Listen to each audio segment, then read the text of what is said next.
PM Modi के कार्यक्रम की तैयारियों का जायजा लेने आज कानपुर पहुंचे सीएम योगी। 30 मई को सीएसए ग्राउंड में होगी पीएम की जनसभा। 50,000 लोगों की बैठने की है व्यवस्था। इसके लिए प्रशासन और पुलिस ने पूरी की तैयारियां। करीब 1 घंटा कानपुर में रहकर सीएम योगी ने देखी तैयारियां। लखनऊ में दिल्ली की तरह होगा मेट्रो का विस्तार। 8 नए रूटों पर मेट्रो चलाने का है प्रस्ताव। सरकार से मंजूरी मिलते ही शुरू हो जाएगा काम। जल्द पूरा होगा चारबाग से वसंत कुंज तक मेट्रो के दूसरे चरण का काम। इसके बाद तीसरे चरण में इंदिरा नगर से अनौरा कलां तक चलेगी मेट्रो। अयोध्या की पुण्य भूमि पर फिर से गूंजेगा जय श्री राम का उद्घोष। गंगा दशहरा पर अभिजीत मुहूर्त में होगी राम दरबार की प्राण प्रतिष्ठा। सीएम योगी होंगे मुख्य अतिथि। 5 जून को सुबह 11:25 से 11:40 के बीच सभी 8 मंदिरों की प्राण प्रतिष्ठा का समय और मुहूर्त हुआ निश्चित। राष्ट्रपति द्रौपदी मुर्मू ने डॉक्टर बीके जैन को पद्मश्री से किया सम्मानित। चिकित्सा के क्षेत्र में उनके योगदान के लिए दिया गया ये सम्मान। चित्रकूट से सद्गुरु नेत्र चिकित्सालय के निदेशक और ट्रस्टी हैं डॉक्टर जैन। उन्होंने 1970 के दशक में चित्रकूट में शुरू की थी अपनी सेवाएं। उनकी मेहनत और सद्गुरु नेत्र चिकित्सालय ने बनाई अंतर्राष्ट्रीय पहचान। वात्सल्य ग्राम की अधिष्ठात्री साध्वी ऋतंभरा को राष्ट्रपति द्रौपदी मुर्मू ने पद्म भूषण से किया सम्मानित। इस सम्मान के बाद सीएम ने उनको शुभकामना देते हुए बताया सेवा और राष्ट्र के प्रति समर्पण का अद्भुत उदाहरण। वहीं साध्वी ने कहा उनकी सेवा भावना किसी प्रशंसा या अलंकरण से सकुचाती है, लेकिन भारत की राष्ट्रपति से प्राप्त इस सम्मान को वो स्वीकारते हुए उनके प्रति आभारी हैं। प्रयागराज में तुर्की के विरोध में उतरे व्यापारी। मार्बल और फलों के व्यापारी तुर्की से आने वाले सामानों का खुलकर कर रहे विरोध। व्यापारियों ने कहा जो देश हमारे दुश्मन की मदद कर रहा है उससे हमें किसी भी प्रकार का व्यापार नहीं करना चाहिए। ऐसे देशों का पूरी तरह से बायकॉट करना चाहिए जिससे उनको ये समझ आए कि आतंकवाद का समर्थन करना उनके लिए भारी पड़ेगा। इटावा में डीएम चौराहे पर स्थापित पूर्व प्रधानमंत्री अटल बिहारी वाजपेयी की प्रतिमा के अनावरण का महीनों से हो रहा इंतजार। बीजेपी की सदर विधायक सरिता भदौरिया के निजी प्रयासों से स्थापित कराई गई थी प्रतिमा, लेकिन किन्हीं कारणों के चलते अब तक नहीं हुआ इसका अनावरण। जल्द सीएम योगी से समय मिलते ही प्रतिमा के अनावरण की कही जा रही बात। बरेली में लव जिहाद का सनसनीखेज मामला आया सामने। युवती ने बताया कि अफजल नाम के युवक ने अपना नाम गुड्डू बताया और कहा कि मैं हिंदू हूं। वो मंदिर जाने का दिखावा करता था, विश्वास में लेकर मेरे साथ संबंध बनाए। असलियत पता चलने पर बात बंद की तो उसने मुझ पर इस्लाम कबूल करने का दबाव बनाया और इनकार करने पर सर तन से जुदा करने की धमकी दी। प्रधानमंत्री के कार्यक्रम को लेकर कानपुर में ट्रैफिक पुलिस अलर्ट। कार्यक्रम स्थल के आसपास 2000 वाहनों के लिए बनी 24 पार्किंग। एडीसीपी ट्रैफिक ने बताया कि पीएम के प्रस्तावित कार्यक्रम को लेकर ट्रैफिक विभाग द्वारा पूरी तैयारी कर ली गई है। ट्रैफिक स्मूथ चले और किसी को परेशानी ना हो, इसका पूरा ख्याल रखा गया है।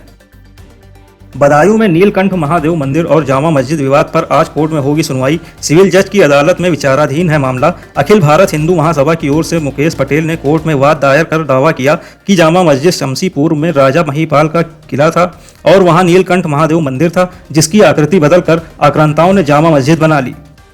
मिर्जापुर में अंतर्राष्ट्रीय योग दिवस की तैयारी। 15 से 21 जून तक होंगे योग कार्यक्रम। डीएम प्रियंका निरंजन ने अधिकारियों और योग प्रशिक्षकों के साथ बैठक कर तैयार की कार्यक्रम की रूपरेखा। डीएम ने क्षेत्रीय आयुर्वेदिक अधिकारी को मुख्यालय स्तर पर प्रमुख गंगा घाटों और पार्कों में नोडल अधिकारी नियुक्त करने के दिए निर्देश।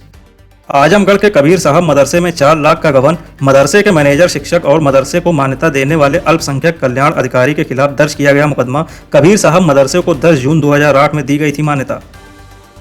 यूपी की राजधानी लखनऊ में कोरोना की दस्तक। करीब 10 दिन पहले धार्मिक यात्रा से लौटे बुजुर्ग की तबीयत बिगड़ने पर पीजीआई में कराया गया था भर्ती। मरीज की रिपोर्ट आई पॉजिटिव। प्रदेश में 24 घंटे में कोरोना के 10 नए मामले आए सामने, जबकि कुल संक्रमितों की संख्या हुई 30। कोरोना से आगरा में पहली मौत। स्वास्थ्य विभाग में नहीं हुई कोई हलचल। अभी तक नहीं बनाए गए जांच केंद्र और आइसोलेशन वार्ड। सीएमओ का कहना है कि नहीं आई है कोई गाइडलाइन, बरती जा रही सतर्कता। किसी को लक्षण महसूस होने पर उन्हें एसएन मेडिकल कॉलेज में जांच कराने की दी जा रही सलाह। बरेली में शासन के निर्देश पर चलाया जा रहा झुग्गी झोपड़ी डालकर रहने वाले रोहिंग्या और बांग्लादेशी नागरिकों की तलाश के लिए अभियान। 15 दिवसीय अभियान के शुरुआती 2 दिन में चिन्हित किए गए 45 घुसपैठिए। भोजीपुरा में मिले सर्वाधिक रोहिंग्या। शुरू की गई सभी के दस्तावेजों की जांच। बॉर्डर सिक्योरिटी फोर्स ने पाकिस्तान के खिलाफ ऑपरेशन सिंदूर में इस्तेमाल हथियारों की लगाई प्रदर्शनी। इस दौरान बीएसएफ की महिला सैनिक शंकरी दास ने कहा, हमने पाकिस्तान से अपनी महिलाओं के सिंदूर मिटाने का बदला ले लिया है। वहीं ऑपरेशन सिंदूर के दौरान इंटरनेशनल बॉर्डर पर फॉरवर्ड पोस्ट की कमान संभालने वाली बीएसएफ की सहायक कमांडेंट नेहा भंडारी ने कहा, उस समय जोश बहुत था।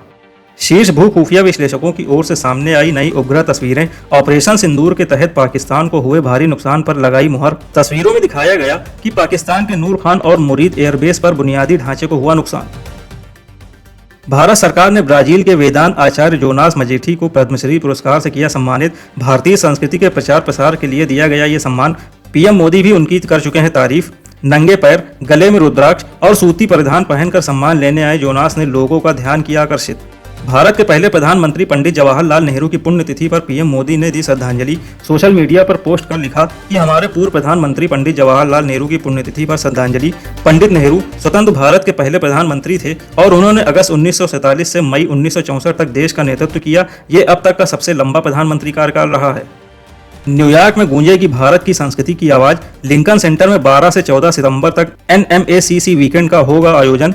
नीता अंबानी करेंगी नेतृत्व। भारत की कला, संगीत, नृत्य और फैशन का अंतर्राष्ट्रीय मंच पर होगा भव्य प्रदर्शन। इसमें शंकर महादेवन, श्रेया घोषाल जैसे कलाकार होंगे शामिल। स्वदेश मार्केट प्लेस जैसे होंगे सार्वजनिक कार्यक्रम।